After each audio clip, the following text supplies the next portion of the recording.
Hi, I'm Magdalene Moy.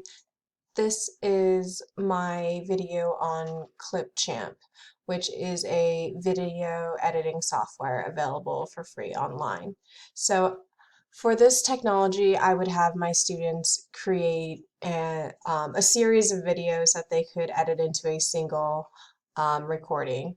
So my engineering students participate in a Fort Hays State University project called High Altitude Balloon.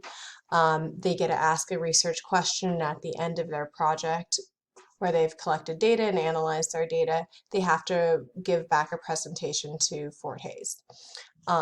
So at the beginning of the project, they would be recording a video where they're asking what their scientific question is, maybe going over the different materials that they need for their launch, and then a little bit of a presentation that is specific for the data that they collected, and then a conclusion of their results and what they found. So this software basically lets you either take a recording or record just the screen. So if they wanted to do a presentation using like Google Slides or something, they could do that. They can also add in music, so where there's things that are just about data or showing graphs and stuff like that, they could add sound.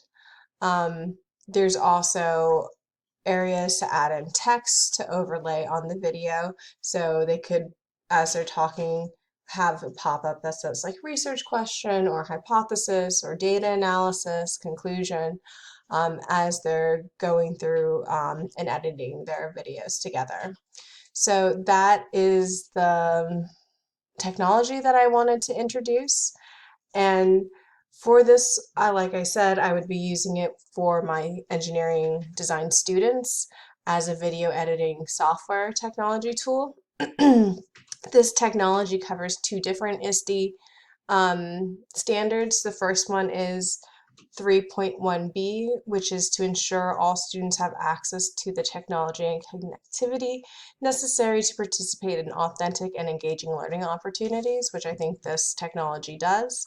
And then the second one is to ensure all students have skilled teachers who actively use technology to meet students' learning needs, and that's ISTE Standard 3.1a.